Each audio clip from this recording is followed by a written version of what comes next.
Amazon MGM Studios and Prime Video's Fallout executive producer Jonathan Nolan claims that he had no intention of pleasing the fans with the upcoming series. You can't make this up, folks. Before we get into this, I'd like to ask you, please hit that subscribe button, hit that bell for notifications so you don't miss any of our future videos here at the Trent Report. This is over at thatparkplace.com.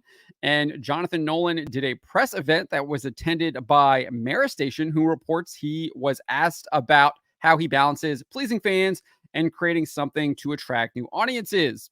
This is what Nolan said. I don't think you really can set out to please the fans of anything or please anyone other than yourself. I think you have to come into this trying to make the show that you want to make and trusting that as fans of the game, we would find the pieces that were essential to us in the games to try to do the best version of those that we can. I think it's kind of a fool's errand to try to figure out how to make people happy. And that way you're going to make yourself happy. And I've made myself very happy with the show. So I think this begs the question, why are you even adapting Fallout if you aren't trying to make the fans of the franchise happy? One would think the reason why you're adapting a property, whatever it is because there already is some kind of significant following or there is some significance to the work that people have given it to. I mean, we see this all the time. Hollywood studios don't adapt things that are unpopular. They usually adapt things that are already highly popular because they already have a built-in audience. The examples are numerous. Just look at The Lord of the Rings, look at Harry Potter, look at Hunger Games, etc. Wheel of Time was another example, even though they butchered that. These studios are adapting this stuff because there are already built-in audiences and they're hoping to capitalize on those audiences.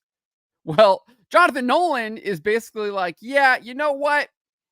I don't really care about the fans. I can only please myself. What a selfish outlook on life. Like, why would you not want to please the fans? It just doesn't make any sense to me. But we might have an answer to this. Let's get into what he said to Vanity Fair's Anthony Bresnikan back in November. This is what he told him. The games are about the culture of division and haves and have-nots that unfortunately have only gotten more and more acute in this country and around the world over the last decades. We get to talk about that in a wonderful speculative fiction way.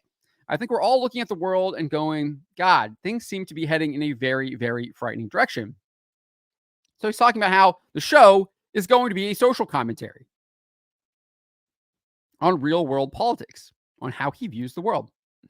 He went on and said that it will also not only have social commentary, but it's going to have moral commentary too. And it's going to do it through the character of Lucy, played by who is a vault dweller, played by Ella Purnell. This is what he said.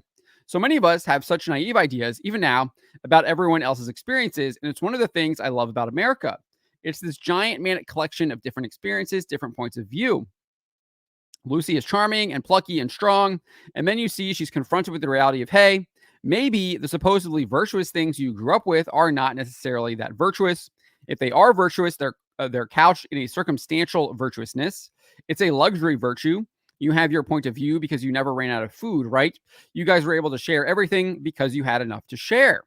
He then declared that the series follows, quote, her collision with the hard reality of other people's experiences and what happened to the people who, frankly, were left behind, left to die. So it sounds like the show is going to be all about moral relativism, which is an evil ideology that rejects the truth. He then described the character of Maximus, who is a squire in the Brotherhood of Steel. He says, one of the things we're trying to gently sidestep here is that kind of binary thinking, like they're the good guys or the bad guys. Like there's good and evil, which there are. That is the reality of the world that we live in. Again, he's trying to erase that. He's talking about this moral relativism here. Whoever the good guys and the bad guys were, they destroyed the whole world. So now we're in a much more gray area. Again, moral relativist garbage. As for the Brotherhood of Steel, Nolan described them as a little bit of the Marine Corps, It's a little bit of the Knights Templar. It's this kind of weird fusion and a mutated version of patriotism, religion, loyalty, and fraternity. So obviously, we're probably going to be getting some commentary on all of those things through the Brotherhood of Steel as well. So this leads me to what Brian Niemeyer, if you're unfamiliar with him, he is a novelist. He also, I think, provides some of the best analysis of what is happening in pop culture and society, especially here in the United States of America. He would probably describe what is going on with Fallout as a humiliation ritual. And he says here in his post, if you're unfamiliar with the concept of a humiliation ritual, the most commonly cited example of a humiliation ritual was Eastern Bloc shopkeepers being pressured to place, quote, "Workers of the World Unite" signs in their front windows. If you didn't display the sign and the local party functionary stopped by, there'd be trouble. He continues in saying, now this practice continued well into the 20th century when it had become obvious to anyone with a brain that there would be no global communist uprising. We know the guys in charge knew it. That wasn't the point. They didn't think the revolution would come if only enough shopkeepers displayed little red stars. They knew from history that forcing people to publicly state manifest untruths demoralized them. That's how humiliation rituals work. If you can sap the people's fortitude until they'll willingly recite patent falsehoods, they won't have the fortitude to challenge the elite. So I think this show is going to be a humiliation ritual. They're going to take something that you enjoyed, that you played for probably a lot of hours, because there's multiple Fallout games with like tons of content. You can replay. Those games are very replayable as well. And they're creating a show that's not made to please you at all. And so they still want you to watch the show, but they want you to accept this new version that he's putting in the show that's not actually made to please Fallout fans, and expect you to sit there and take it. And that's the humiliation ritual. It's exactly what it is. They want you, even though you know that this isn't going to be Fallout, he's telling you it's not going to be Fallout, he still expects you to go there and sit there and watch it and just sit there and take it, even though you know it's not really the Fallout that you've come to know and love. So it's very similar to basically putting that Workers of the World Unite sign outside your window, even though you know that it's a lie.